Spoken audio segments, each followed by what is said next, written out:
সংসদে চালো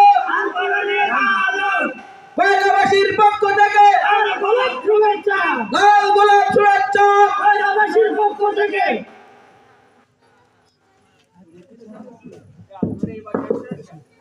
আলহামদুলিল্লাহ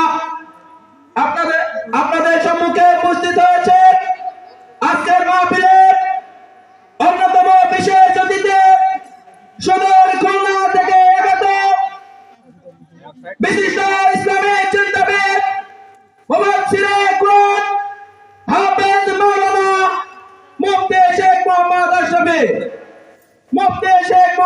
আশরাফি